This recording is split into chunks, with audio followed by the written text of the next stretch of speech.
Hello and welcome to 100% Real with Ruby. Today I have Gab Fu on and we went deep into gut health.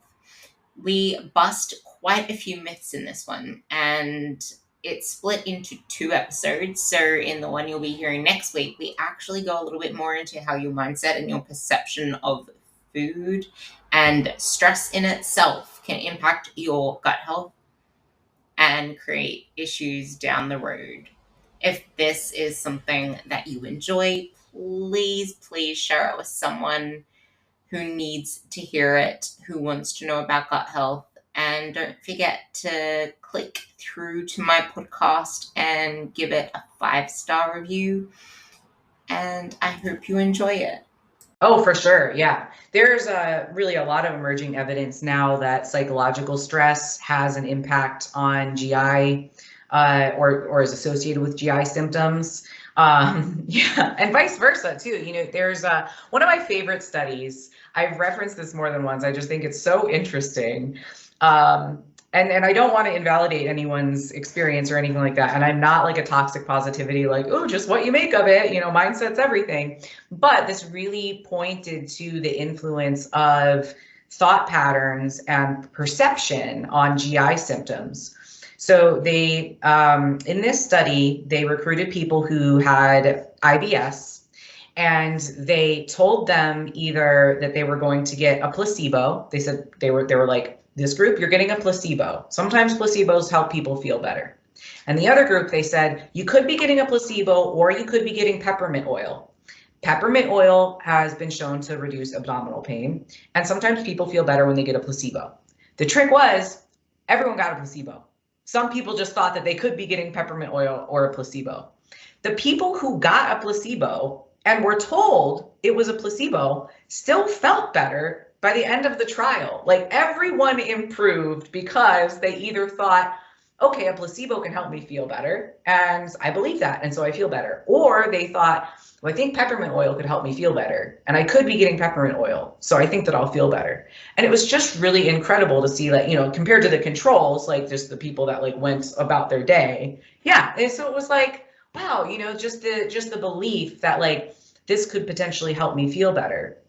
And that really does agree with other research that's found an association between psychological stress and worsening symptoms. And I've even found, with the clients that I've worked with, as I've helped them learn more about the way their GI tract works, learn more about the way that food can cause GI distress, learn what foods are high in FODMAPs, and feel more prepared, that even if they do have, a rough GI tract day, that they tend to not feel as much anxiety or stress about it. They're kind of like, okay, I know what's going on. I know it's going to get better. Doesn't seem to last as long. So it's like IBS, like other chronic diseases, it's something that you manage. And I think that a lot of that, like, there's so much to be said for feeling empowered, and that you have autonomy, and that you have some agency, and that you know what you can do to help yourself feel better, knowing that there's no cure and knowing that it's unpredictable, that still goes a long way. And so to your point about, the food fear, that there is potential there for someone to just believe that whatever they're going to eat this and then they're going to feel bad, that they will then feel bad. And it could be that they really are feeling bad, or it could be that something else made them feel bad, but they're associating it still with that food, and then they've missed that it's actually this other thing that made them feel bad. So I agree. It's really important, that we help people put food in a more neutral place of just like knowledge.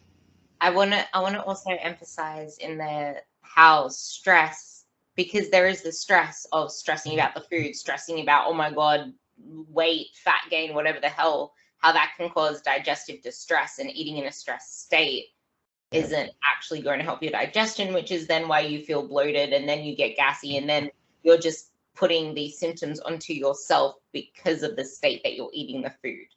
Yes, yeah, absolutely. That's exactly it. And then when people are eating really, really restrictive diets long term, that it's possible that when they start to reintroduce foods, they're going to have some GI distress in response to those foods, just because they might be increasing their fiber intake. And, we have to adapt to fiber intake.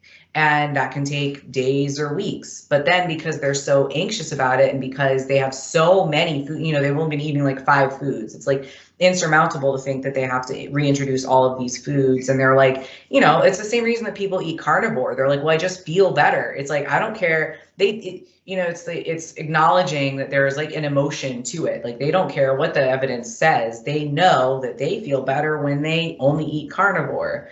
And that could be true. And also, it's not because necessarily you're eating carnivore. Like you could be eating carnivore plus a select variety of fruits and vegetables and whole grains and legumes and still feel that good with less risk to your health. Like you can still try to add some foods back. It's not like that you eat absolutely everything, no matter how it makes you feel, or you eat carnivore. You go through a process of reintroduction.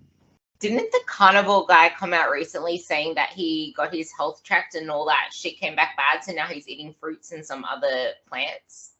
Yes, I have seen that there's been a shift. So now there's like a reintroduction of like, I know honey is one of them, but they're starting to bring back food. So like carnivore isn't even carnivore anymore.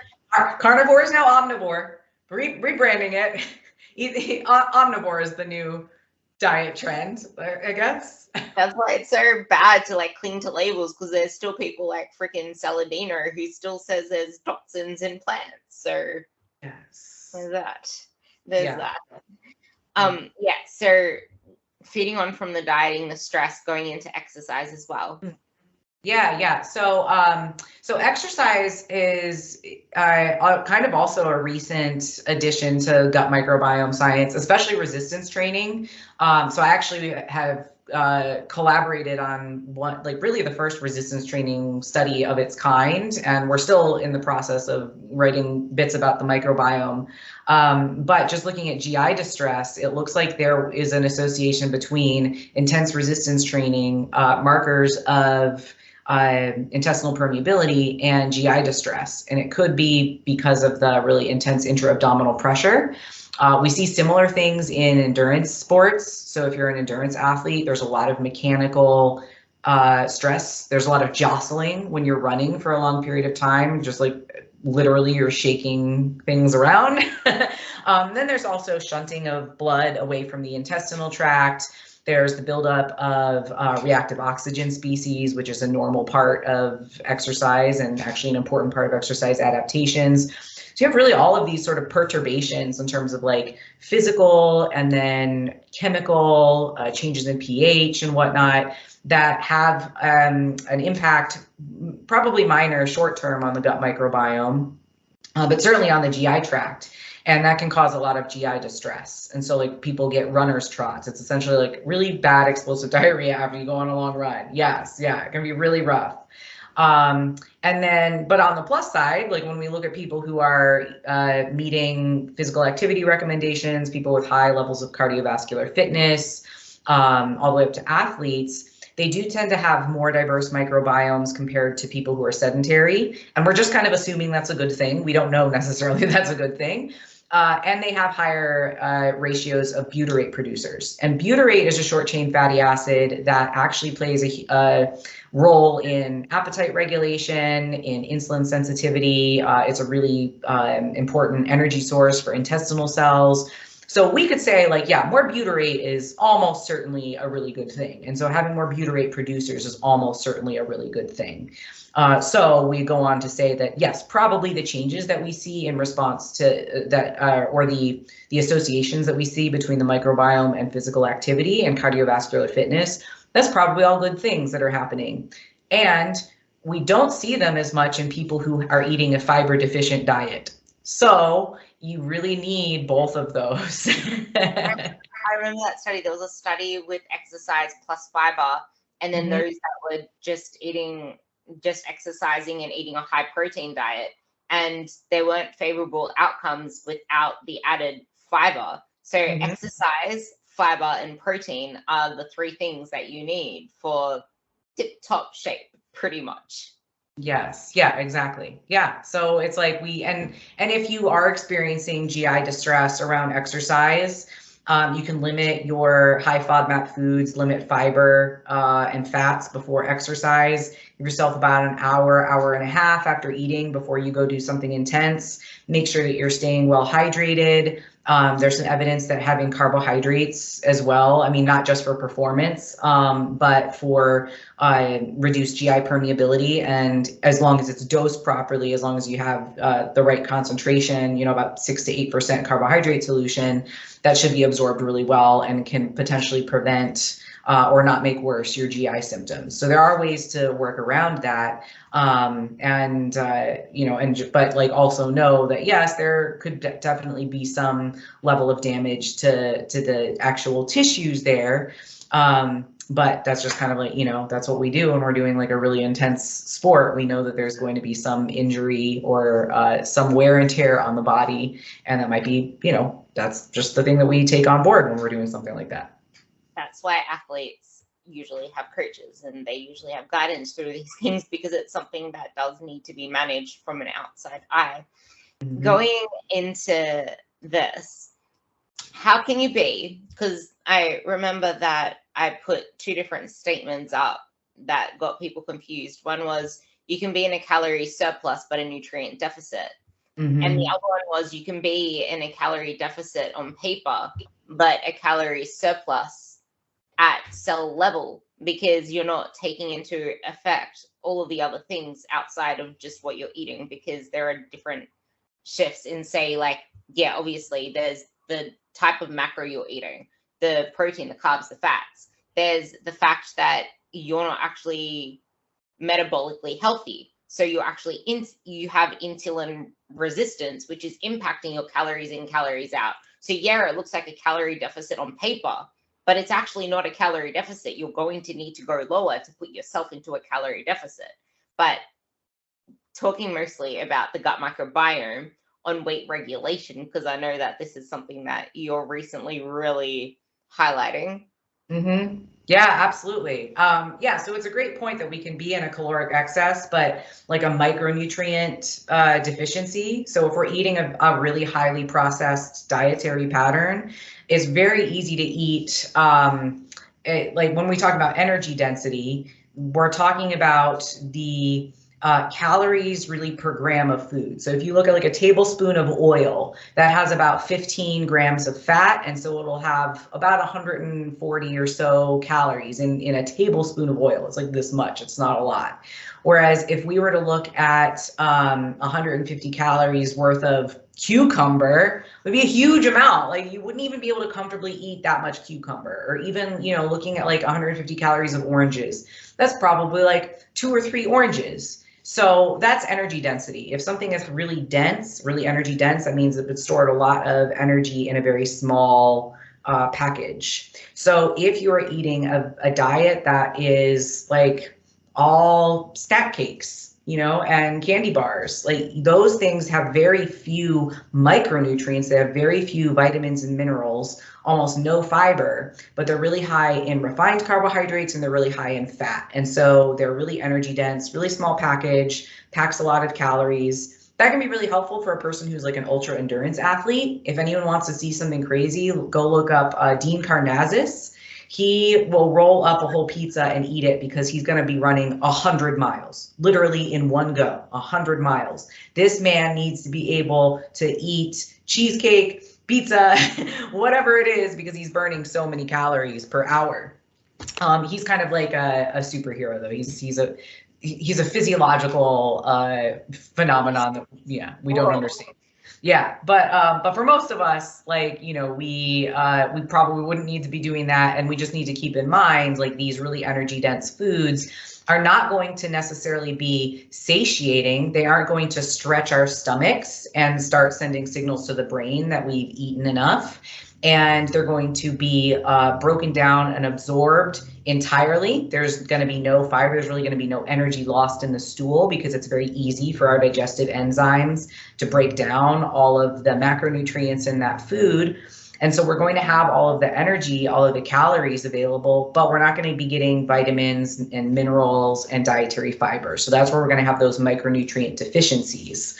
And it's not hard to imagine that if you were eating like snack cakes and chocolate bars all the time, that you would develop some micronutrient deficiencies, like you wouldn't be at your healthiest.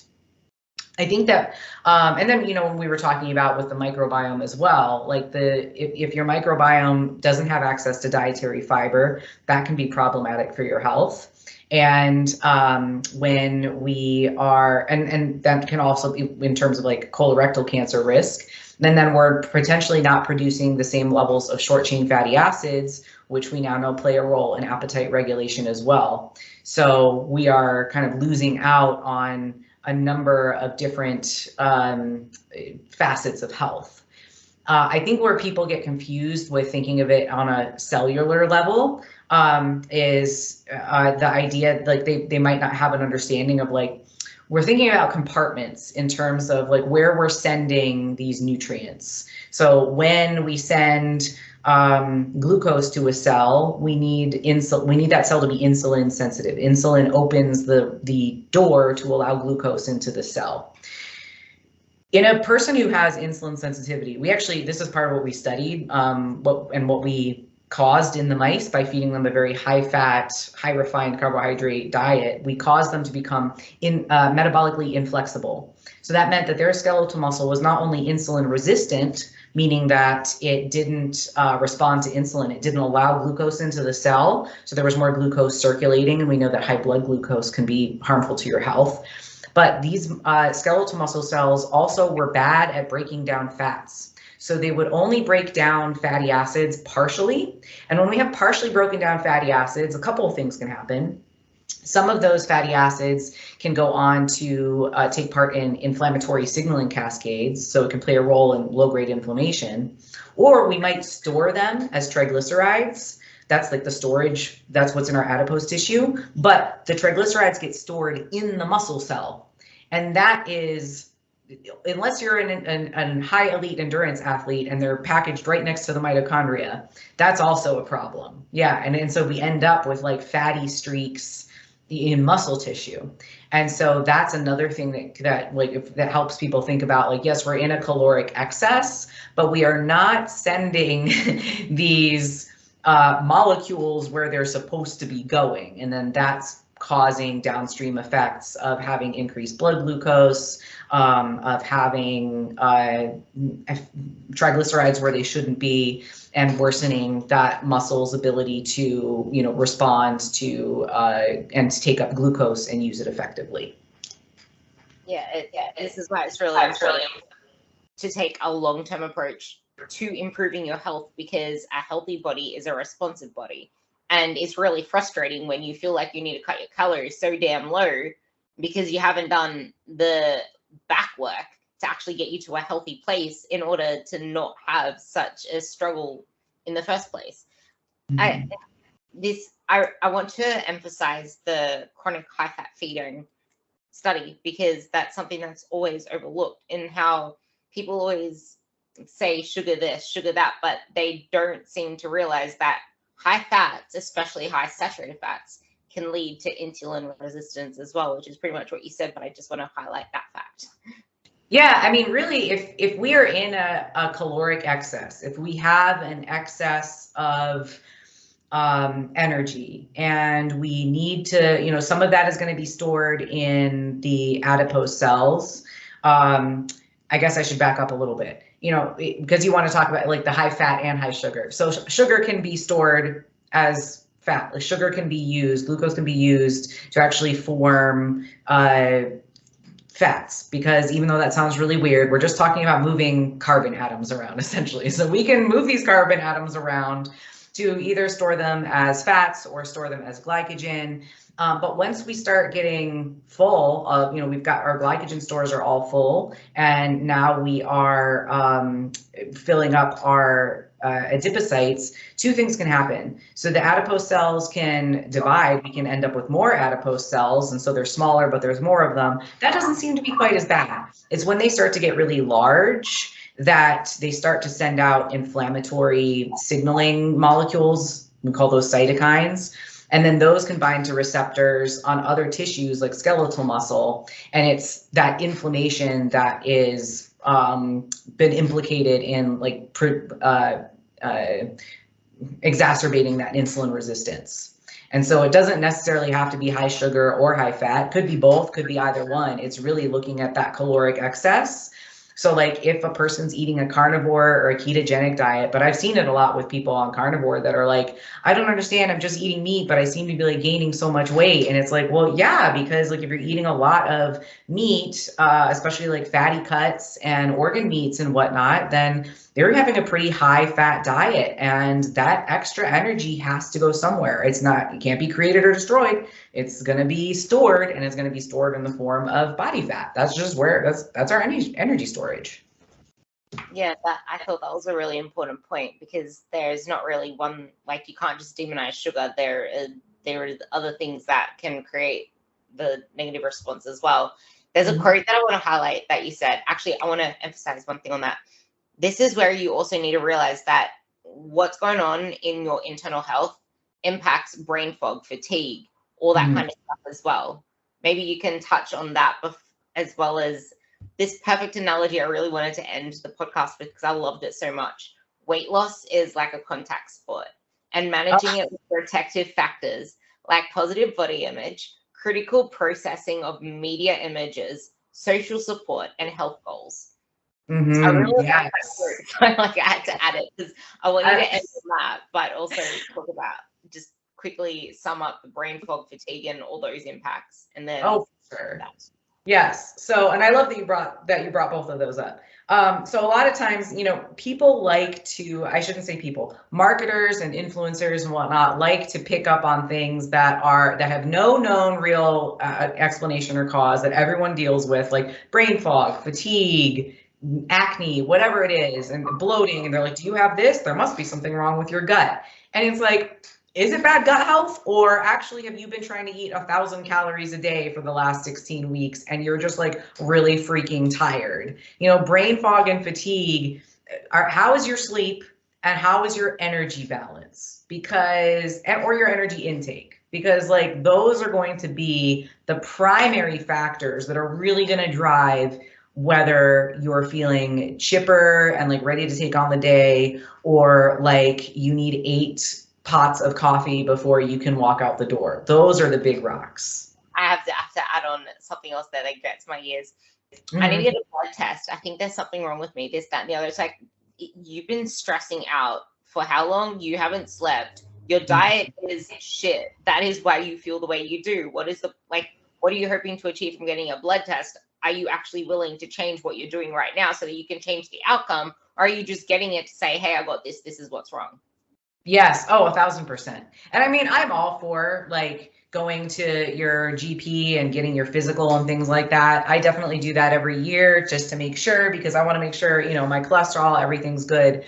If I have gone through phases where I've been like, this is weird. Okay, I'm getting 7.5, 8 hours of sleep every night. I know that I'm eating adequate amounts. I'm not super hungry. I'm getting regular physical activity. I still need a nap in the middle of the day. Like, what the hell is going on? And I actually did have hypothyroidism, and and there were like GI issues. And I was like, wow, okay, that makes sense. But it was because I first looked at everything else. That wasn't my first thing to go like, oh man, I don't feel good and it must be something wrong with me. I was like, you know what? Everything else is, I've ticked off all these boxes. And I'm going to go get a blood test. And then there have been other times when I've been like, oh man, I'm not feeling super hot. Like, is there something going on? I'm in my late 30s now. And so I'm like, am I experiencing a change of life? Like the change of life, am I perimenopause, but like, the hormone tests are part of what and I don't mean like woo hormone tests. I mean like, actual valid blood tests where I can say, can we please check my FSH and LH and all those things? But like that checks out. And I'm kind of like, there might be some phases in life where for whatever reason, maybe our sleep duration is long enough, but our sleep quality isn't great, and it's really hard to accurately test those things. Or maybe it's just, like trying to survive as a neurodivergent person in this capitalist dystopian society that I'm in. Like, that's just tiring. Sometimes things are just tiring. So it's like, we're often trying to figure out what's wrong, and then we become very susceptible to someone selling us a problem, so we'll buy their solution, and like really there was no problem. You don't need that probiotic. You need to like set boundaries and take more rest days. Just quickly. Oh yes, probiotics. I can't leave this podcast without talking about the prescription of probiotics. Yeah, like you go into any women's Facebook group right now and someone says they're bloating, because they're all just like girls that hub together. Probiotic this, I'm taking this probiotic, I'm taking these enzymes, I'm taking this powder. Please.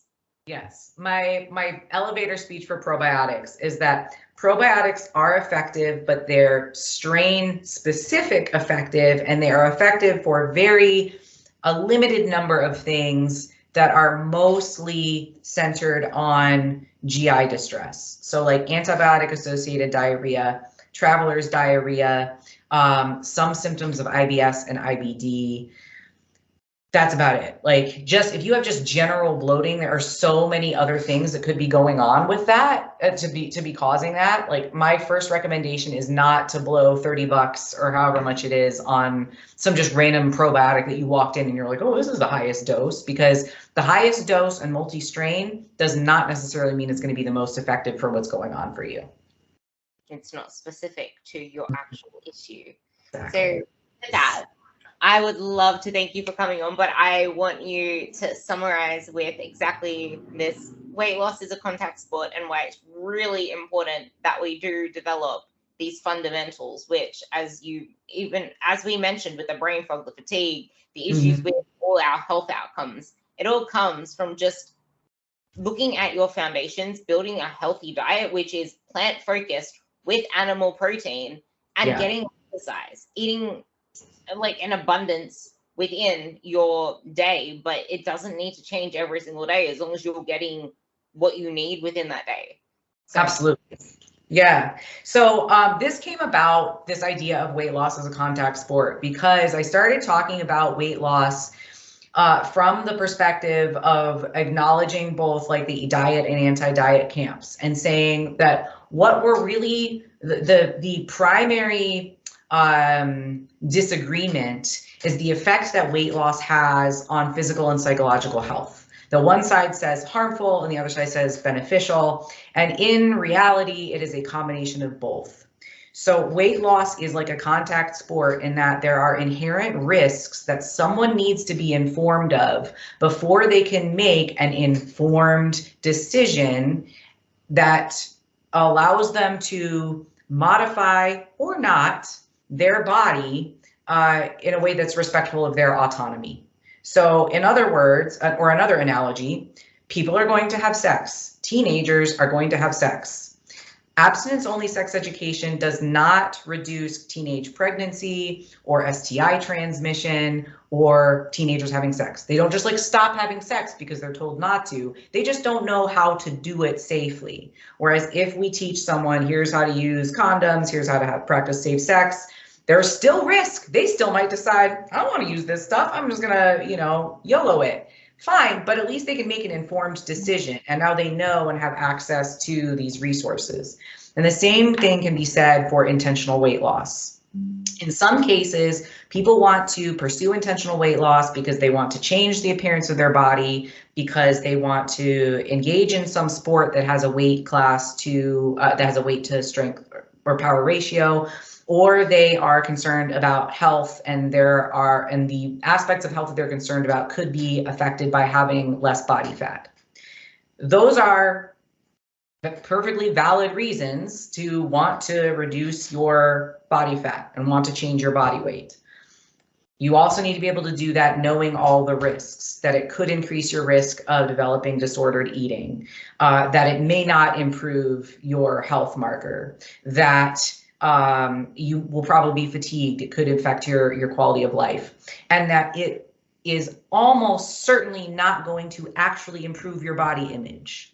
What improves is, I shouldn't say what improves, what changes is how your body compares to society's ideals. And it makes you less dissatisfied with your body because you've changed how it looks. That does not mean that you've improved your body image, because it's conditional. And if you were to regain the weight, you would have more body dissatisfaction. And so the body image has not changed. So I always stress that like this belief that if I look a certain way, I'm going to like myself more is inaccurate at best and really harmful at worst. Like we need to know, okay, that's not going to happen. So do you still want to lose that last 5 to 10 pounds, knowing that like you're still going to have the same body image struggles then? I mean, or do you say like, this is fine. But the person who's not doing it to ostensibly improve their body image, if they're like, body image, that's totally fine. But I'm competing in a weight class sport and I know that I'm going to be competitive in this weight class and not in that weight class. And I just want to do it for this. Or I think my body is a work of art and I want to carve it like a big piece of marble. I'm like Michelangelo. I just want to be shredded. And I know that it's going to be kind of risky and it's just for this competition. And then once I'm done with the competition, I love myself no matter what. Totally great. Okay, awesome. We made an informed decision. So I really think it's important that we are transparent and clear with people about what intentional weight loss can actually do for us and what it cannot do for us. And then if we're helping a person pursue it, then yeah, we're like, here's your protective gear, here's your helmet, we're going to help you like with cognitive distortions. We're going to ensure that we're doing this with minimal to like, well, I shouldn't say minimal, no food rules. We're going to do this in a very informed way, and we're going to prioritize quality of life. And when I sell it like that, like it's really hard to like promote intentional weight loss in that way because it's so nuanced and there are so many caveats.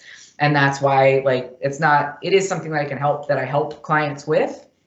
But when you are really transparent about it, a lot of times people over time, they realize like, these last like 5 to 10, whatever vanity pounds, like it's actually not worth it. Like I would rather just be enjoying my life. And if weight loss occurs, fine. If some weight gain occurs, fine. But like overall, I have my health markers, my blood work looks good. I'm living my best life. I'm having a lot of fun. I generally eat a prudent, nutrient-dense diet. And then, when I go out to eat, I'm eating to the point of comfort most of the time.